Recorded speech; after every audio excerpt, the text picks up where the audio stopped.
Assalamualaikum warahmatullahi wabarakatuh. Alhamdulillah, alhamdulillahirabbil alamin. Wa bihi nasta'inu ala umuri dunya waddin. Wassalatu wassalamu ala asrafil anbiya'i wal mursalin. Sayyidina wa maulana Muhammadin wa ala alihi wa ashabihi wa man tabi'ahu bi ihsanin ila yaumiddin. Ya ayyuhalladzina amanu kutiba alaikumusiyam kama kutiba alal ladzina min qablikum la'allakum tattaqun. Ya ayyuhan nasu taqu rabbakumul ladzi khalaqakum min nafsin wahidah wa khalaqa minha zawjaha wa batha minhuma rijalan katsiran wa nisaa.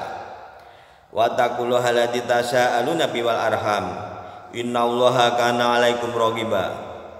Ya ayyuhalladzina amanu taqullaha wa qulu qawlan sadida. Yuslih lakum a'malakum wa yaghfir lakum dzunubakum wa may yuti'illah wa rasulahu faqad faza fawzan 'adziman. Fa inna asdaqal hadisi kitabullah wa khairal hadi hadi Muhammadin sallallahu alaihi wasallam wa syarrul umur muhdatsatuha wa kullu muhdatsatin bid'ah wa kullu bid'atin dhalalah wa kullu dhalalatin finnar. Saudara-saudaraku muslimin wal muslimat dan para pemirsa rahimakumullah, pada kesempatan ini akan kami lanjutkan, yaitu mengenai penjelasan iman yang benar menurut Al-Quran, di mana pada tausiah sebelumnya kita sudah bahas sampai minimal untuk menjadi orang yang benar imannya, untuk menjadi orang yang tidak ragu-ragu, itu ada 3 proses, ada 3 tahapan yang harus dimiliki, yang harus ada di dalam diri seorang mukmin. Yang mana pada pertemuan sebelumnya sudah saya sebutkan bahwa tahapan pertama yaitu orang yang tidak ragu-ragu adalah orang yang mempunyai pola pikir Al-Quran, sehingga Al-Quran ini dijadikan sebagai barometer, sebagai mencari rujukan untuk mencari solusi di dalam menyelesaikan dengan berbagai macam masalah, baik masalah dirinya maupun masalah-masalah yang lainnya yang menyangkut kehidupan di dunia ini. Sehingga sebagai perwujudan iman kepada Rasulullah, perwujudan sebagai rasa cinta kita kepada Rasulullah, karena dalam ayat di situ disebutkan bahwa orang-orang yang beriman itu hanyalah orang-orang yang beriman kepada Allah dan Rasulnya. Tsumma lam yartabu wa jahadu bi amwalihim wa anfusihim fi sabilillah ulaika musyaddiqun. Jadi sebelumnya sudah saya sebutkan ayat ini. Jadi orang yang beriman itu hanya orang yang beriman kepada Allah. Artinya apa? Kalau kita benar-benar iman kepada Allah, maka kita harus meyakini wahyu yang diturunkan Allah kepada nabinya yang harus disampaikan kepada kita sebagai umat Islam ini. Karena apa? Al-Quran harus kita jadikan sebagai pedoman hidup. Jadi bukan hanya ngaku pedoman apa Al-Quran, tapi kita tidak pernah mau mempelajari, tidak pernah mau memahami, dan tidak mau mengamalkan Al-Quran, maka walaupun mungkin mulut kita mengaku sebagai orang beriman, maka kita menurut ayat ini masih digolongkan menjadi orang yang ragu-ragu. Karena dari awal ayat dibatasi innama, pakai kata innama, sesungguhnya, berarti di luar yang disyaratkan Allah. Walaupun kita mengaku kita tidak mau menempuh proses untuk berkorban, untuk berjihad di jalan Allah, maka kita termasuk orang yang ragu-ragu. Sehingga untuk membuktikan bahwa kita iman kepada Rasulullah, kita cinta kepada Rasulullah, maka lahirlah pola amal sunnah. Nah ini yang perlu digarisbawahi. Ini tidak boleh ditawar-tawar lagi. Untuk membuktikan pengakuan kita, kalau di samping kita iman kepada Allah, kita iman kepada Rasulnya, yaitu Nabi Muhammad SAW. Buktinya apa? Maka buktinya orang yang mengaku beriman kepada Rasulullah, maka ia harus menata dirinya, cara ibadahnya, cara hidupnya, baik ibadah mahdoh maupun ibadah ghairu mahdoh, harus berusaha sungguh-sungguh, berjuang sungguh-sungguh untuk iktibai Rasul. Jadi nggak boleh ibadah itu menurut semau gue, menurut nenek moyang, menurut adat istiadat, dengan alasan melestarikan budaya atau adat nenek moyang. Kita ritual berdoa, tapi cara berdoanya sama sekali tidak diajarkan Nabi Muhammad. Larung sesaji di pantai selatan, pasang sesaji di Gunung Kawi, di Gunung Lawu, di Alas Ketonggo, di tempat-tempat keramat lainnya. Ia memuja, ia menganggap itu bisa dijadikan wasilah untuk cepat terkabulnya doa. Ini salah. Kalau ritual dalam bentuk ibadah, walaupun niat kita baik, walaupun menurut kita dan menurut kebanyakan orang itu baik, tapi kalau sama sekali tidak disyariatkan, sama sekali tidak dicontohkan, sama sekali tidak dianjurkan Nabi, para sahabat, tapi ulama-ulama, tabiin, tabiin, dan ulama-ulama yang lurus sampai sekarang tidak melakukan. Jadi kita membuat ibadah, membuat hal baru di dalam agama.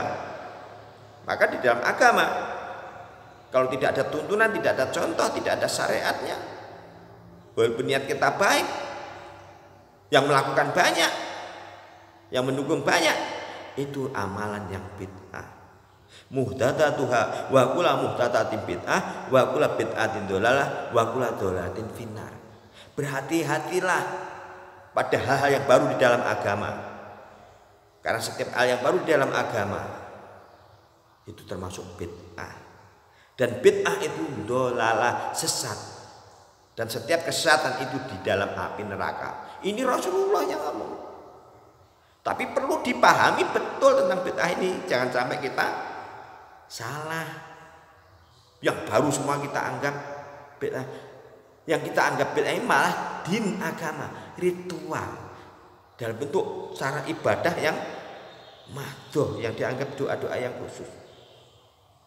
Kalau hal baru di bidang hal-hal yang teknologi, hasil kreasi, hasil inovasi, hasil kreativitas manusia, itu berlaku dalam kaidah fikih, dilihat manfaat mudorotnya. Kalau hasil teknologi, hasil kreasi, hasil kreativitas itu manfaat, lebih manfaatnya bagi kehidupan, bagi umat manusia. Misalkan hasil teknologi untuk transportasi, pesawat terbang, kapal laut, sepeda motor, teknologi, telepon dan sebagainya, selama dimanfaatkan untuk yang positif, apalagi untuk mempermudah dalam bentuk menjalankan ibadah kepada Allah, itu dibolehkan, itu bukan bid'ah.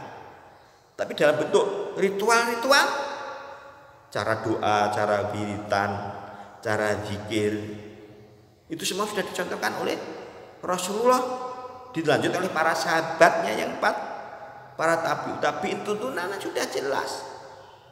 Jadi nggak usah kita membuat cara sendiri.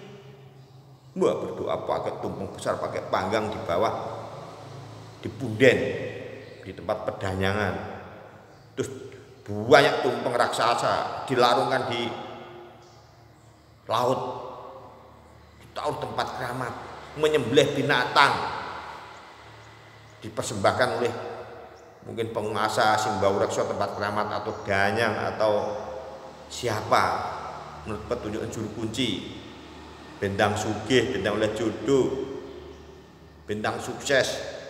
Tapi sama sekali, walaupun ritual itu terus dibarengi dengan mungkin dikir-dikir, dengan doa-doa, bahkan mungkin adalah Pak Haji, tapi kalau itu tidak dicontoh Rasulullah, ritual semacam ini disebut bid'ah. Kita hati-hati, Rasulullah suruh hati-hati masa bid'ah. Dan kita orang yang mengejar hidayah, itu harus selalu menata dirinya. Jadi kalau itu berupa nasihat, jangan salah paham. Yang mungkin kesukaannya Mbah Baik dan dirinya meneruskan yang masih seperti itu, maka orang yang mengatakan seperti yang saya sampaikan ini, itu artinya bentuk cinta kepada saudaranya, agar saudaranya tidak terus-menerus melanjutkan kesesatan-kesesatan yang diwariskan nenek moyangnya, agar ia kembali kepada apa yang didakwah Rasulullah. Karena apa? Misi Rasulullah sendiri diturunkan di bumi ini ketika beliaunya diangkat sebagai Rasul. Dakwah pertama itu menyebarkan, mendakwahkan tauhid. Dan jelas tauhid di dalam Islam itu bertentangan dengan apa? Adat istiadat, budaya, cara ritual masyarakat Mekah saat itu, masyarakat jahiliyah saat itu. Bahkan kalau kita membaca secara Islam, tokoh adat yang dikagumi, yang dihormati saat itu pamannya Rasulullah sendiri. Ya, yang suka ritual di tempat keramat, di makam-makam nenek moyangnya, ya, mungkin di depan patungnya, yang mimpin adalah Abu Lahab dan Abu Jahal. Itu pun didakwahi oleh Rasulullah. Apa yang terjadi? Abu Lahab, Abu Jahal menentang, bahkan mengancam Rasulullah, memfitnah Rasulullah, ya, bahkan pada akhirnya mengusir Rasulullah dari Mekah. Karena Rasulullah dan para sahabatnya waktu itu masih sedikit, belum ada kekuatan, ya, dia menghindar dengan cara hijrah ke Madinah. Itu sejarahnya.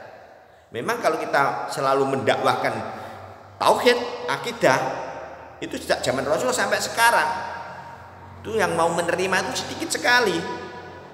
Padahal sebelum kita berislam, melakukan berbagai macam amalan-amalan Islam, tauhidnya harus paham dulu, akidahnya harus bersih dulu dari hal yang berbau syirik, khurafat, tahayul dan bid'ah. Agar apa? Agar kita tidak sia-sia melakukan amalan ibadah. Jangan kalau kita mendakwahkan tauhid, kita dituduh menyalahkan. Bukan menyalahkan, justru ini membawa misi dakwah dari Rasulullah, para sahabatnya, mengajak saudara-saudaranya agar tidak terus menerus di dalam kesyirikan dan kebid'ahan. Artinya apa? Kita memurnikan di dalam mengamalkan amalan Islam ini sesuai pemahaman akidah ilmu tauhid yang benar. Karena apa? Kalau sampai ternyata keyakinan kita bercampur aduk dengan syirik, sholatnya yo, tapi ritual-ritual yang tidak diajarkan Nabi juga tetap dilakukan, ya, datang tuh orang pintar mencari ilmu, mencari kadam, mencari ilmu kebal, ilmu warisan, gemblengan dan sebagainya yang sama sekali tidak diajarkan dalam Islam, dan tanpa sadar ternyata kodam jin dimasukkan dalam tubuh kita. Kita jadi sombong karena mungkin merasa kebal, merasa wibawa, merasa sukses usahanya dengan dibantu oleh orang pintar tadi. Nah, itu tersesat. Walaqad uhiya ilaika wa ilal ladzina min qablik la in asyrakta la yahbatana amaluka wa la takunanna minal khosirin. Sungguh telah aku wahyukan kepadamu dan kepada nabi-nabi yang sebelummu, barang siapa yang mempersekutukan Allah dengan sesuatu, maka hapuslah semua amalnya dan tentulah ia termasuk orang-orang yang rugi. Ini jelas Quran surat Al-Zumar ayat 65. Maka kita harus berhati-hati agar apa? Semua ibadah kita itu tidak sia-sia.